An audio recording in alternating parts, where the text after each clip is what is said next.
So প্রজাতিগত বৈচিত্র্য সৃষ্টি হয়, সবচেয়ে বেশি সৃষ্টি হয় 3 ধরনের উদ্ভিদ গোষ্ঠীতে। এক্ষেত্রে আমরা কোরাল শব্দটা মনে রাখবো। কি শব্দ? আমরা এখানে লিখি কোরাল। সো একটা হচ্ছে কোরাল, এবং এই কোরাল শব্দটা দিয়ে আমরা 3টা মনে রাখতে পারি। প্রথমটা হচ্ছে কোরাল ধরো, আর আরতে আমরা বলতে পারি রেইন ফরেস্ট।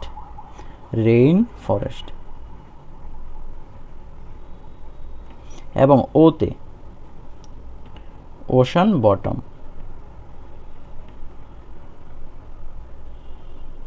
অর্থাৎ গ্রীষ্মমণ্ডলীয় অঞ্চলে যে সকল বনে প্রচুর বৃষ্টিপাত হয়, এটা হচ্ছে একটা ধরন। আর এটা হচ্ছে প্রবাল, সমুদ্রের প্রবাল দ্বীপগুলোতে, যেমন আমাদের সেন্ট মার্টিন, সেই অঞ্চলের উদ্ভিদগুলো।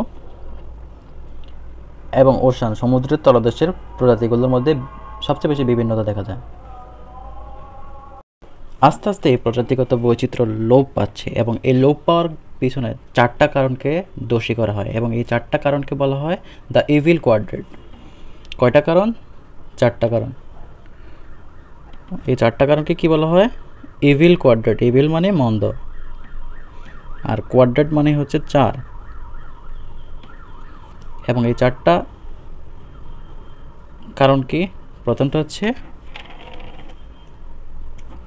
বহি প্রজাতির অনুপ্রবেশ।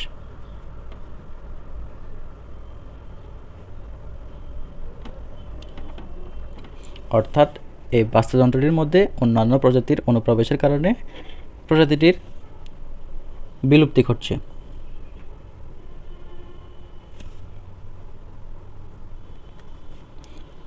এবং দ্বিতীয়টি হচ্ছে যে তাদের যে বসবাসের জায়গা আছে, সেই বসতির সংকোচন ঘটছে।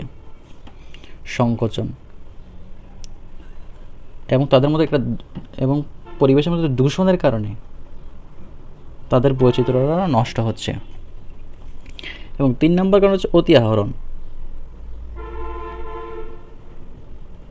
এবং 4 নম্বরটা হচ্ছে সহবিলুপ্তি।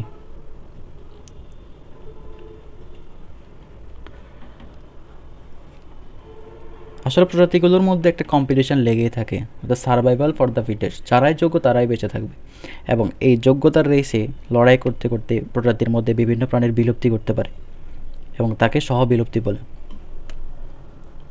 আশা করি প্রজাতিগত বৈচিত্র্য বোঝা গেল। চলো আমরা এখন বাস্তুতান্ত্রিক বৈচিত্র্য শিখব। আমরা বাস্তুতন্ত্র সম্পর্কে জেনেছি। এখন পৃথিবীতে তো আর একটা বাস্তুতন্ত্র নেই। ধরো এটা হচ্ছে বাংলাদেশের বাস্তুতন্ত্র, এটা হচ্ছে আমেরিকার বাস্তুতন্ত্র। এবং বাংলাদেশের মধ্যে শুধু একটা বাস্তুতন্ত্র নেই, বাংলাদেশের মধ্যে একটা অঞ্চলে বিভিন্ন বাস্তুতন্ত্র। ধরো এটা যদি রংপুর বাস্তুতন্ত্র হয়, আর এটা যদি কুমিল্লার বাস্তুতন্ত্র হয়, তাদের মধ্যে একটা বিভিন্নতা আছে। এই বিভিন্নতাটাই হচ্ছে বাস্তুতান্ত্রিক বৈচিত্র্য। সো আশা করি বোঝা গেল। এটা যে বাংলাদেশ এবং রংপুর এবং কুমিল্লা এমন না। তো এটা ভৌগোলিক অঞ্চল বলতে তারা সাউথ এশিয়া রিজিয়ন আছে, তাদের মধ্যে বোঝা। আমেরিকান রিজিয়ন আছে, তাদের মধ্যে যে বাস্তুতন্ত্রের মধ্যে যে বৈচিত্র্যটা, সেটাই হচ্ছে বাস্তুতান্ত্রিক বৈচিত্র্য। আশা করি বোঝা গেল।